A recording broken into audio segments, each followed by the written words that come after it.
ఈ రోజు హైదరాబాద్ లో కాంగ్రెస్ నిరసనలు ఒక పెద్ద ఎత్తున జరిగాయండి. ర్యాలీలు, నిరసనల మధ్య హోరాహోరీ పోర్లు, ఇదంతా కూడా అరెస్ట్ల పర్వం అయితే కొనసాగింది. ఇవాళ మనతో ఉన్నారు Sandeep Raj garu, Addagutta contested corporator, TPCC organising secretary. ఈ రోజు జరిగిన హైదరాబాద్ లో అల్లర్ల గురించి, కాంగ్రెస్ నాయకులు చేసిన నిరసనలు, ధర్నాల నేపథ్యంలో జరిగిన రాజ్భవన్ ముట్టడి గురించి మనతో మాట్లాడడానికి సార్ ఉన్నారు.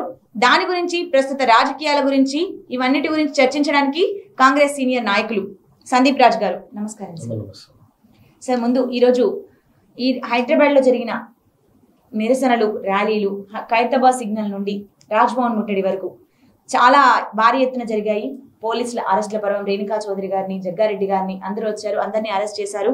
అసలు ఇదంతా చేయడానికి నిజంగా ఈడీ కేసు ఉంది. ఈడీ కేసు విచారణలో భాగంగానే రాహుల్ గాంధీ గారిని ఇబ్బంది పెడుతున్నారు. ఒక 2 days రాహుల్ గాంధీ గారిని ఈడీ వాళ్ళు విచారించారని తెలిసింది. వీటన్నిటి మూలంగానే ఇదంతా జరుగుతుందా, లేదంటే ఇవన్నీ ఆపేయాలని చెప్పేసి బీజేపీ వాళ్ళు చేస్తున్న దానికి కారణమా?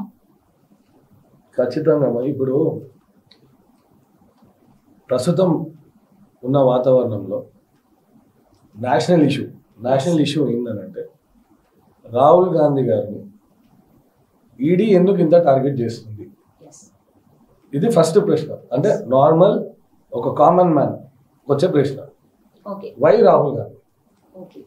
దేశంలో ఎన్నో అవతక జరిగినాయి. స్కామ్లు, పెద్ద స్కామ్లు జరిగినాయి.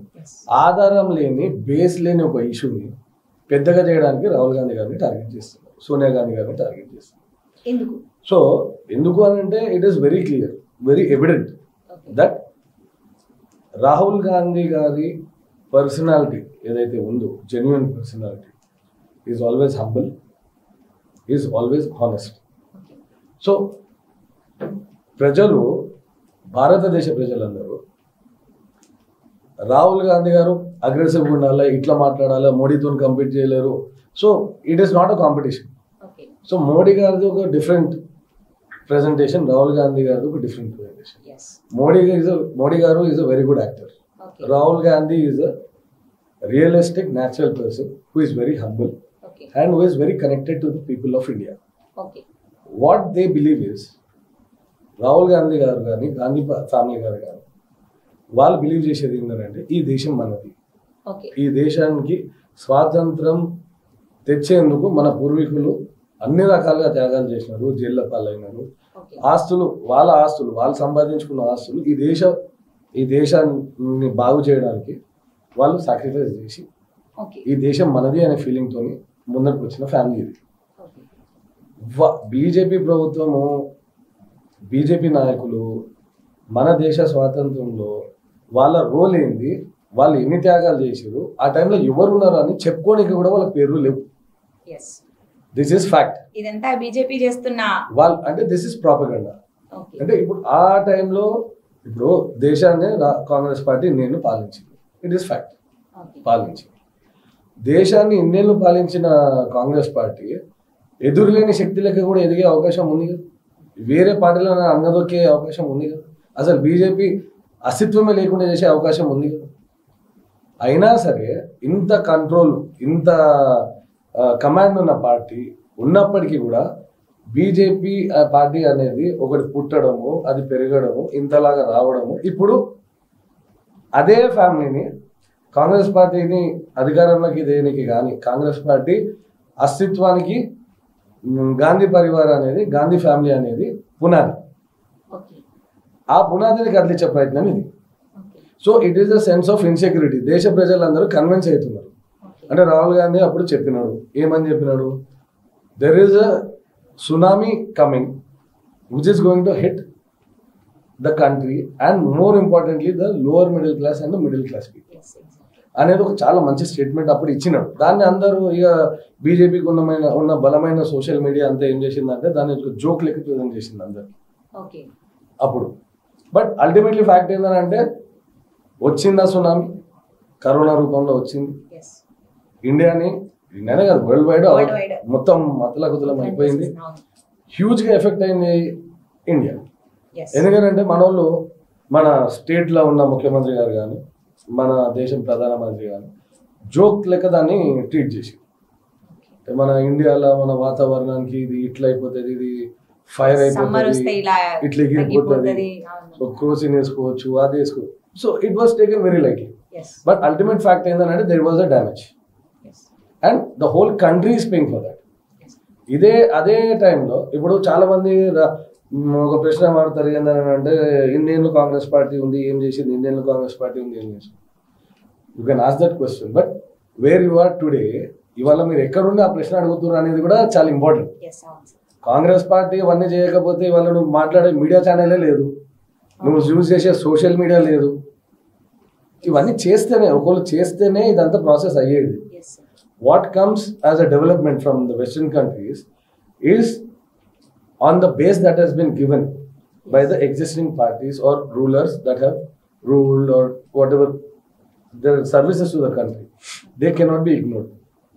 Okay, saying this, history has its genuinity. Yes. History la oka nizam ఉంటుంది. ఉంటుంది. అవును. ఆ నిజాన్ని మీరు అబద్ధం చేసే ప్రయత్నంలో పోతే సరే, ఇట్ క్యాన్ బి అట్రాక్టివ్. అబద్ధం అనేది చాలా తొందరగా అందరి నెత్తికి ఎక్కే ఒక Easy ఉంటుంది. సబ్జెక్ట్, అవును. ఈజీగా వెళ్తుంది. నిజం చాలా అంటే you can create wonders with the life. Yes. Sudden గా ఇప్పుడు ఉన్న పరంగా ఉండి ఇప్పుడు మనం మాట్లాడుతున్న ఇంటర్వ్యూలో సడన్ గా అయ్యో మోడీకి ఏమో అయిపోయిందంట అన్నాను అనుకోండి, అది వైరల్ అయిపోతుంది. అవును. అది నిజమా కాదా అనేది తర్వాత విషయం. Yes. అయ్యింది అంట అనేది ఫస్ట్ అయ్యో మోడీకి ఇట్లా అయిపోయిందంట. మీ N95 ఛానల్ ఇప్పుడు news 95 suddenly if you say that something happened to Modi, Yes. there are no facts in it, Yes.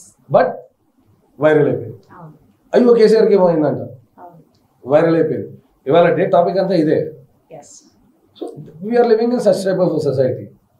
So the best part I tell you is Rahul Gandhi గారు is one such type of leader with such a personality that ఎంత మీరు ఆయనని criticise చేసినా, ఎంత మీరు ఆయనని humiliate చేసినా, he will never stop loving this country. He will never stop loving the Congress party or the people of India. కొంతమంది కార్యకర్తలు, నేతలు అన్న మాట ఏంటంటే రాహుల్ గాంధీ పాదయాత్ర చేసే అవకాశం ఉంది, సో అదంతా ఆపడం కోసమే ఈ ఈడీ కేసులు పెట్టేసి కావాలని ఇదంతా చేస్తున్నారు బీజేపీ, కేంద్ర రాష్ట్ర ప్రభుత్వాలు చేస్తున్నాయి అనేసి ఒక ఆరోపణ. ఖచ్చితంగా నిజమేనా? ఇది 100% fact. there is no reason ఇప్పుడు బీజేపీ ప్రభుత్వంలోకి వచ్చి this is the 8th year going on. Yes, 8 years. 8 years completed. Okay, ఈ 8 ఏళ్ళ గుర్తుకు రాలేదు.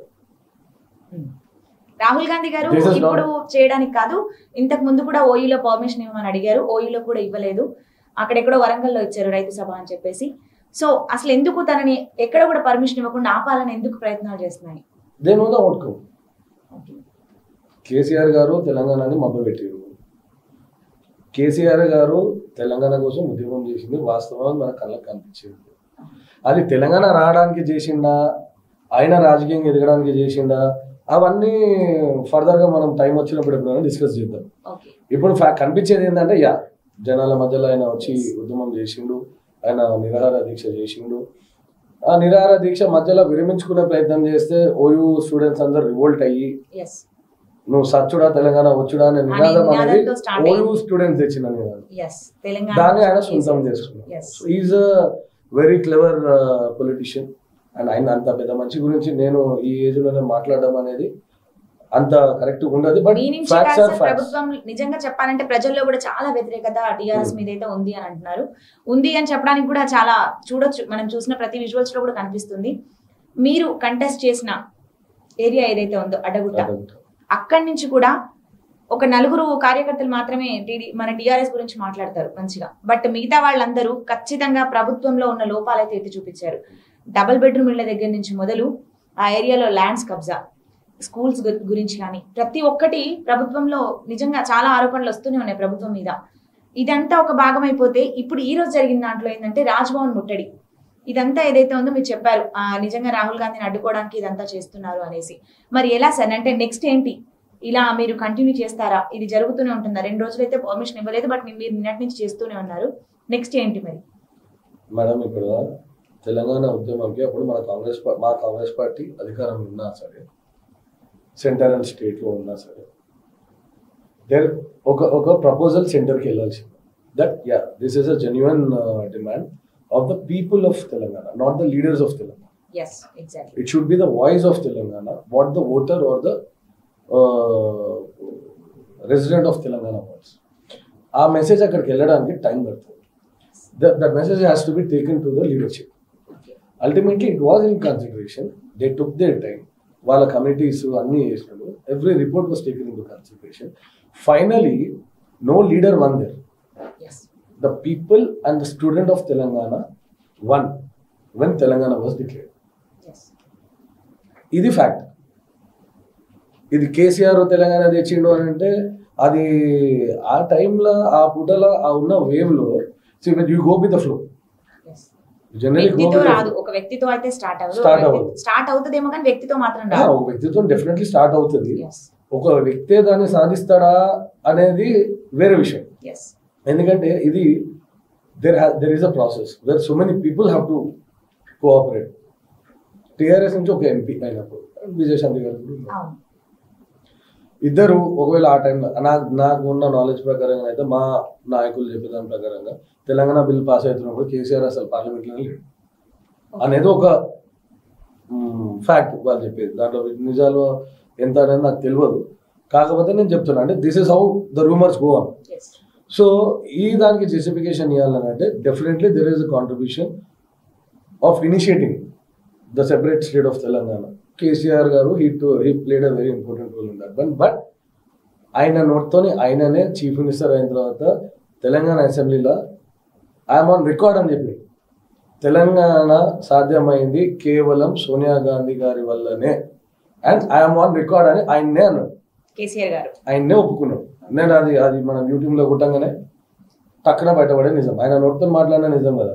సో ఆయన అబద్ధాలు పట్టాలంటే మేము స్పెసిఫిక్గా చెప్పాల్సింది ఏం లేదు. మీ ఇంటర్వ్యూలలోనో బహిరంగ సభలలోనో ఆయన మాట్లాడిన మాటలన్నీ మేము ఇప్పుడు అదే పని మీద ఉన్నాం.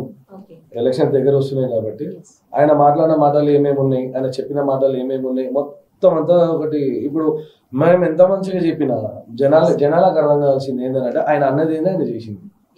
8 ఏళ్ల పరిపాలనలో 8 ఏళ్లలో ఆయన అన్నది ఏంది ఆయన చేసింది. డల్లాస్ అన్నాడు, డల్లాస్ ఏమైంది. సో ఇట్లాంటి కాన్సెప్ట్స్ చాలా ఉన్నాయి. They are very good speakers. వాళ్ళు చాలా మంచిగా మాట్లాడగలుగుతారు. కేసీఆర్ గారు కానీ, కేటీఆర్ గారు కానీ, కవిత గారు కానీ, హరీష్ రావు గారు కానీ and few more leaders in TRS party they can talk very nice. And వాళ్ళ మాటల మాయాజాలంలో ఏమైపోతుంది అంటే ఫ్యాక్ట్ మర్చిపోతారు public. So Telangana people are very sentimental people. We are very emotional people.